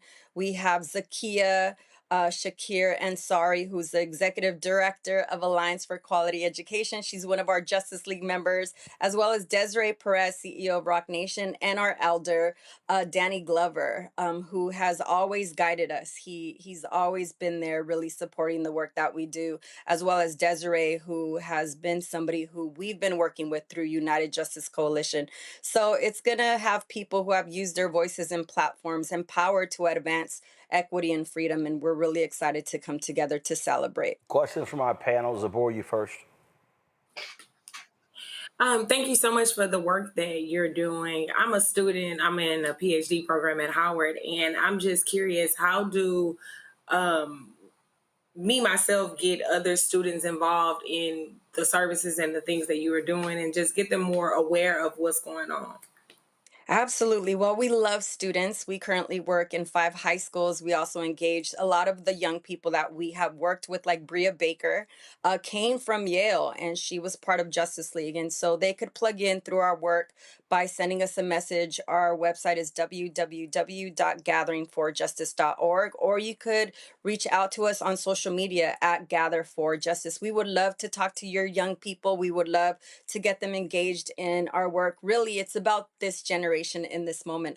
One of our greatest asset is our human asset. Resources come and go, but it's really the people that drive the movement. And so please connect us to your young folks. They are the now generation. Yes, they're the future, but they're also the present, and they're really the greatest gift we have. And it is our responsibility as, people who've been in this work for a long time to continue to cultivate their leadership. It's what Mr. Belafonte taught us, and that's how we're going to make changes, by bringing everyone with us, especially our youth. You're right. And so I was pulling this up. So I had to pull up my man Johnny Nunez's photos, but this was, of course, 10 years ago. I've got a few myself as well. So that's when it was Carmen Perez, not Carmen Perez Jordan. Oh my God, yes, that's not with babies. It's a very different movement when you're a mama, because they come first. Absolutely. Omekongo? Thank you so much for the work that you're doing. And as a college professor, I know that there's some college students who'd be interested in your work as well. Given Mr. Belafonte's incredible legacy as an artist, what approaches does your organization take as it relates to embracing the arts as a tool for social change in this day and age? Well, that is actually part of our core values. It's the way it's in the fabric of the organization. Mr. Belafonte taught us that artists are the gatekeepers of truth, their civilization's radical voice. And so we partner with artists who are called artivists. We actually have a song called I Believe that was put together by some of our activist artivists, Karis LeVay, My Son Lennon, as well as Jackie Cruz and FIFA. And so art is immersed in all the work that we do, not just music, but also any type of art, video. The way in which we tell stories has always been through music, through videos, through, collective art and storytelling. We also have a film called Following Harry, especially if you are all professors. This is a film following Mr. Belafonte, the last 14 years of his life, connected to contemporary artists and activists. And you really get to see a behind the scenes of his mentorship to our generation. And so that's also a great film to share with your students as well. Niambi. Congratulations. 20 years is huge. So I wanted to ask you, one, about how has your focus on youth incarceration not changed, but evolved, because now we have the incarceration of immigrant children and these separations. Like, how do you adapt to address that kind of need, which is a slightly different thing, a different kind of activism? Yeah, what we're learning from the young people that we serve. We also work on stopping police violence. So I really appreciate the conversation you all had earlier, right? And what that does, how we criminalize young Black boys or young Black children who seem to perceive to be older.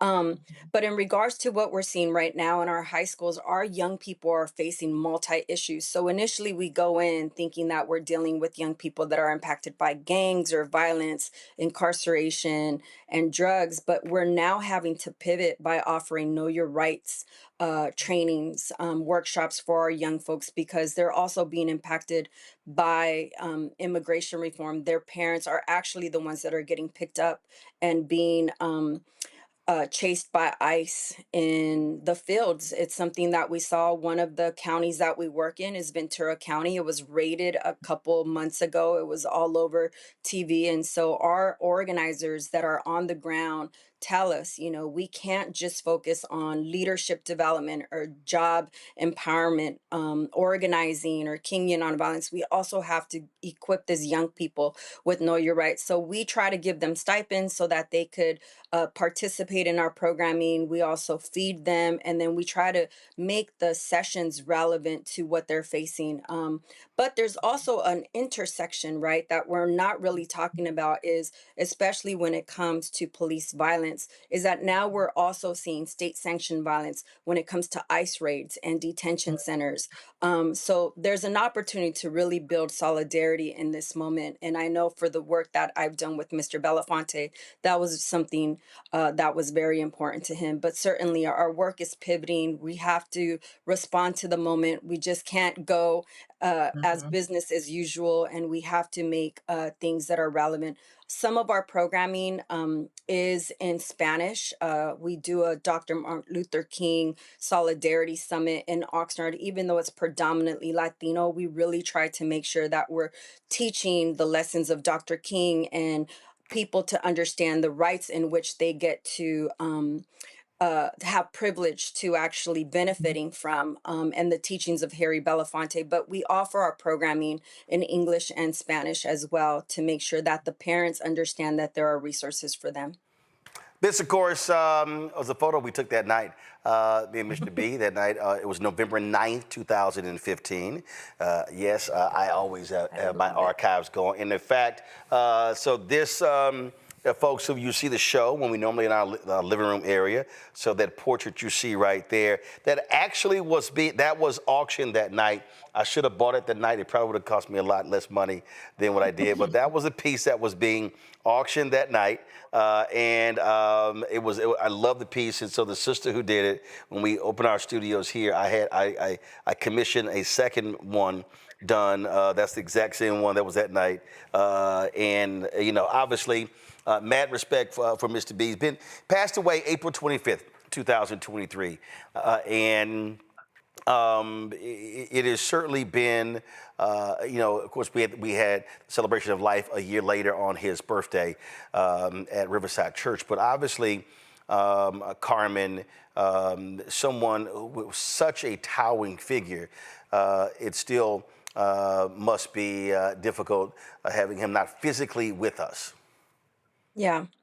I saw the video that you shared and I got a little emotional. I think in these moments I pray for him to speak to me, and then I'll start reading his book, and there you have it, all the answers that you prayed for in his book.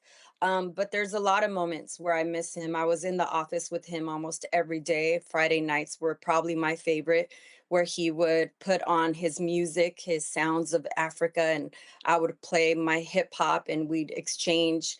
He'd give me some rum that kind of burns my my esophagus, burned my chest, but we would talk, and I just loved being in the office with him. I learned so much. If you asked him a question, he took 3 hours to answer it because he gave you a historical analysis. He wanted you to really know how we got to the moment. I think right now a lot of people need his wisdom, and that's why I really encourage people to watch the film Following Harry. Follow our work as well at the Gathering for Justice and get involved. There's a lane for everyone. He would always say, whatever gift you have, bring that to the movement. And there is definitely room for all of us during these times. And I feel like, we want everyone to be part of this moment and to attend the gala, especially because, we are in dark times and we need each other more than ever. Where can Following Harry be watched? So if you reach out to me again through the gathering for justice.org email or website, you can we could respond to you and support you in actually finding the film. We are collaborating with universities to offer the film. And so again, reach out to us at the gathering and we'd be more than happy to connect you to the filmmaker, Suzanne Rostock, as well as Frankie, who is one of the lead producers, Frankie Nassau. The Gathering for Justice is working with the Following Harry team to make sure that this film gets out to the world, especially because the answers are there. He was speaking directly to us, even though it was 14 years ago, 7 years ago when they were filming. He is talking about what we are currently facing in this moment. Absolutely. And so I saw it. I forgot where I saw it, but I want to actually see it again. So yeah, I'm going to send you a message, Roland. All right, let's do that. We're going to close it out. This was actually something put together for his birthday. So folks, go to my iPad, y'all. Check this out. We've been fighting for a long time, and the battle ain't won. We've been fighting for a long time, and the battle ain't won. I believe we will. I believe that we will win. I believe we will. I believe. Me too. I believe that we It's my song. It started with a vision to keep the kids out of prison, so he convened the youth and then they begin on the mission to find the agenda and change the current conditions in the spirit of King. So we moving in that tradition. The movement is of conviction, righteousness and truth. We fighting for what's right to improve the life of the youth. Still the coppers to shoot unarmed men with their hands up. It's time for all the women and all the men to stand up for justice and become a part of the league. I know that we gon' win. I swear to God, I believe that we gon' be free. I wear my heart on my sleeve, and I'ma keep fighting with every breath that I breathe. I believe. I believe. I believe. I believe. Do you believe? I believe. Do you believe? I believe that we will win. I believe. Folks, the gala will be taking place October 13th. Pull it up. Show what the, y'all should have the, I thought I saw it earlier. Okay, all right. So if people want to attend, where do they get information? But if they can't attend, how can they still support the Gathering for Justice, Carmen? Absolutely. It's going to be on Monday, October 13. We're gathering in New York City at St. Paul and St. Andrew United Methodist Church on 86th Street. And if you want to get a ticket, it's going to be www.gatheringforjustice.org, or you could support us. You could sponsor somebody to attend on your behalf, or you could make a donation. I mean, at this moment, like I said, it's really going to take all of us. We fund us, and so we're hoping to celebrate together, and we would really love all of you to join us. Again, help us carry this legacy forward. It belongs to all of us and the generations to come. Absolutely. Carmen Perez Jordan, I appreciate it. Thank you so very much. Thank you so much for having me, and thank you to everyone who spoke today. Not a problem at all. All right, folks, that is it for us. Let me thank our panelists. We thank Zabora Niambi, Omi Congo. Thanks so very much for being with us. I certainly appreciate it. Thanks a bunch, y'all. It's always the thing that we're doing here is always about the work, is always about supporting efforts. A little bit earlier, I was, today, I was attending an event, Congressional Country Club, where the contractors for cancer, they were actually they're raising money for colorectal cancer. And I was invited to play in a golf tournament, congressional. And, this is something that we don't obviously talk a lot about. We know, of course, our dear friend Chadwick Boseman passed away, and so I had a chance to catch up with one of the organizers, and so they just talked about this golf tournament and what they do to raise money to deal with the issue of colorectal cancer. All right, so check this out. Tell us about CAC. CAC is Contractors Against Cancer. We're raising money for colorectal cancer. We had a tremendous event the last 2 days, a concert, auction, and golf today at Congressional Country Club. If you want to be involved, www.contractorsagainstcancer, all one word.org. All right, and how long you been having the tournament? This is our second year. Second year? Yep. Second year. And so this year raised how much? About $750,000. And what's going to be your goal for next year? We're going for $1 million. All right. Go for $1 million. All right, then. Give us correct spelling, first, last name. Doug Riley, R-I-L-E-Y. Gotcha. And title?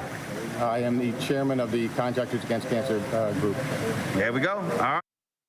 Doug is a man of many words. But again, they raised $750,000. It was great to see so many people out there, folks I know. And again, these efforts, and we talk about this all the time. Last week, Alex English had his golf tournament, Nancy Lieberman Klein, Warwick Dunn, so many different people. And there's so many different organizations and charities that are benefiting from this. And so this was a huge one, again, for the second year to raise $750,000. And don't forget, if you are a brother or get a sister, get your colonoscopy. Please get it done. Did have mine done earlier this year. Get your colonoscopy done, please. Do not put it off. I don't care if you are a woman as well. We also talk about men not getting colonoscopies, but women also get colonoscopies as well. So those things are important. All right, y'all, that's it for us. Don't forget to support the work that we do. If you want to, our goal is raised $1 million by 20,000, and our goal, very simple, 20,000 folks contribute $50 each. Listen, we can do that, and the things that we're doing right now, y'all, it's amazing stuff. We've got a lot of things coming up over the next 3 weeks. We're going to be traveling around Virginia, getting ready for the elections in November. So we're going to be, I just locked it down. We're going to be at Virginia State next week. Next Thursday, October 16th. Then the following week, we're going to be in several different cities in Virginia. The end of the month, we're going to be in Houston at Afrotech, broadcasting live from there as well. And then November 3rd, the day before the election, we'll be also broadcasting on the road in Virginia. All that stuff is going on. We plan on heading back out to LA in November to shoot more Rolling with Roland episodes. All that's going on. We're launching the daily news show, another daily show. We're launching a weekly show. We're completely redeveloping BlackStarNetwork.com to be a news portal. So all those things are happening, but the reality is also it takes dollars. And so your support is critical. And so if you want to contribute to us, please do so. If you want to give via Cash App, use the Stripe QR code. You can also use this QR code for credit cards. So you see it right here, bottom left-hand corner. PayPal is R Martin Unfiltered. Venmo is RM Unfiltered. Zelle, Roland at RolandSMartin.com. Roland at RolandMartinUnfiltered.com. Check some money order. Make it payable to Roland Martin Unfiltered. P.O. Box 57196, Washington, D.C. 20037 7-0196. Of course, download the Black Star Network app. Apple phone, Android phone, Apple TV, Android TV, Roku, Amazon Fire TV, Xbox One, Samsung Smart TV. Be sure to get a copy of my book, White Fear, How the Browning of America is Making White Folks Lose Their Minds. Available at bookstores nationwide. If you want to get our Roland Martin Unfiltered swag, go to shopblackstarnetwork.com. Our new t-shirts, hoodies, wall art, mugs, all that good stuff. Go to shopblackstarnetwork.com. Also, if you want to support the black-owned businesses that we stand with, go to our marketplace at shopblackstarnetwork.com. Okay, here are the goods. This is the website. You see all the different goods on the website. Check it out right here. Get all these black-owned products. You see all the ones that are to my left on my news set right here. Y'all check it all out. Support these companies. And download download the Fanbase app. So get the app. Of course, got some great new features on there. And of course, if you want to invest, go to startengine.com/fanbase. And shout out to Southern University. I was in Baton Rouge over the weekend. Wasn't at Southern. I spoke to the 83rd Louisiana State Conference of the NAACP. Give a keynote speech there. It's available on our YouTube channel or our app as well. But again, I was there, and the brother approached me. He said, "Hey, well, how can we talk to you about giving the commencement speech at Southern University?" I was like, "Yo, shoot me an email. Would love to do it." I gave it at Grambling a few years ago and turned that joint out. So, would love to get the commencement at Southern. Y'all just let a brother know. And any of the universities out there, be sure to let me know as well. Oh, by the way, I saw Oakwood University got a new president, and I was going through my stuff, and I realized I don't have any Oakwood University swag. I spoke there a number of years ago, so y'all do me a favor, Oakwood. Send me a crew neck or send me a golf shirt. Send me some swag. because I told y'all, I only wear swag, HBCU swag on this show, places that I visited. Of the 107 HBCUs, I've actually been to 58 of them. And so we're rocking the gear. And so, y'all, Oakwood, hook me up. So one of y'all graduates, y'all let them know to send me some stuff I'll wear on the show. But I saw that again when I saw their new, I'm reading this thing right here. I saw their new president. So that's it right there. So I'll wear somebody else's shirt tomorrow. So we'll see. All right, y'all. Matter of fact, y'all do me a favor. Y'all hit me on social. Let me know what school y'all want to see me wear some swag tomorrow. All right, I got to bounce. I'll see y'all tomorrow. Holla!